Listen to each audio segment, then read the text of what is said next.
and welcome to the Teaching Corner. Today we're going to talk about the various different people that work with children who are deaf and hard of hearing.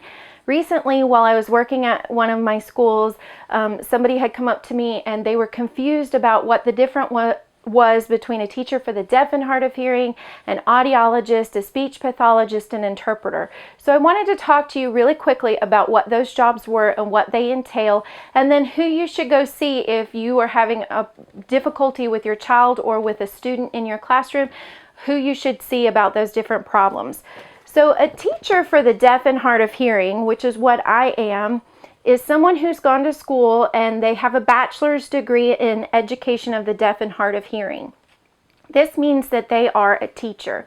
I'm able to teach all subjects in elementary and up through a certain point in middle school, but the vast majority of the time, these people are also going to focus on the educational things that a child has.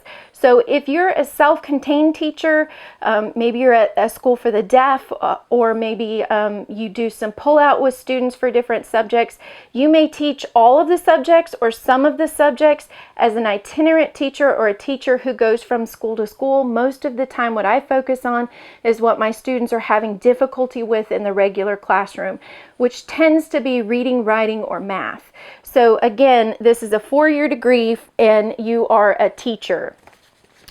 Then we have a speech-language pathologist. In order to practice speech and language pathology, you have to have a master's degree. So they have to go to school a little bit longer. Sometimes they're named an SLP. What they focus on is, as the name implies, speech and language. They're focusing on articulation if a child is having difficulty with certain sounds or combinations, and they're also focusing on language development. If you have a child who is predominantly signing, they can still help you with language development because they have the knowledge and that kind of information.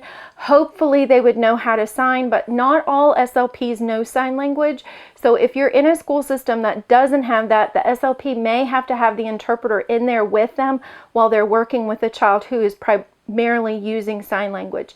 If a child is in an oral program or primarily is communicating through speech, then of course you wouldn't have to have the interpreter and it would just be the student and the SLP. So an audiologist has to go get a PhD. They are the person that is in charge of conducting a hearing exam, and they will give you an audiogram. If your child has had some difficulties in school, they have to go and get a screening, a vision and hearing screening, and this can be done by the school nurse or by somebody who's been taught how to do these. This is not the same thing as an audiogram. What this does, like if they stand on the line and read the letters, or if they put on the headphones and hear the beep, bop, boop, and then, they can say, this child passed the screening and everything seems fine, or this child didn't and we need further testing.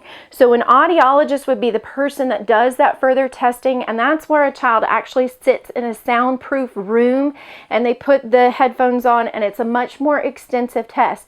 These are also the people that are going to help with the equipment that a child who's deaf or hard of hearing needs. So if a child needs a cochlear implant or if a child needs hearing aids, they're the ones that are going to figure out what's best for the child. They're also the ones that are going to be the people that you talk to about equipment. So if a child has an FM system, they're the ones who figure out, do they need speakers in the 4 corners of the room or speakers on the desk, or do they have the FM system that attaches to their hearing aid and then the microphone to the teacher. So an audiologist, that's primarily what they do. And then an interpreter is the person who is in this classroom with the student and interprets what the teacher is saying.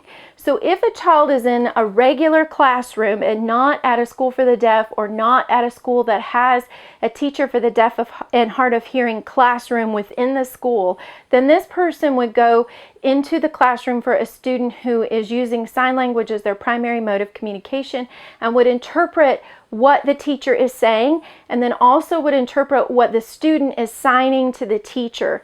And they would interpret what other classmates are saying. If they're doing small group, or if someone else raises their hand, they would interpret. But that's their primary job. They're not there as a tutor. They're not there as an extra teacher. They're not there as a classroom aide. They're there to interpret for the student and make sure that all of the information gets back and forth between the student and the teacher. So if you're having difficulty with a student or with your child, you would talk to an audiologist if the difficulty is with equipment or hearing aids or FM systems or cochlear implants. That's the person that you would need to talk to. Your child is also supposed to have an annual audiogram performed, not a screening. And if they are under IDEA for hearing impaired or a child with a hearing loss or deafness, if your child is having difficulty with articulation, with speech, or with language development, then you would need to talk to the speech and language pathologist. And if your child is having an academic issue, you would need to talk to the teacher for the deaf and hard of hearing. They're the ones who know the curriculum and are going to help with the academic issues. If you're having difficulty with the interpreter, depending on your state and your particular county, I've had where the lead SLP was the person over the interpreters, and then I've had counties where the teacher for the deaf and hard of hearing was the person over the interpreters. So depending on your chain of command, you may need to talk to different people if you're having a difficulty there. But I hope that was helpful. If it was, please like, share, and subscribe, and I'll see you later. Bye!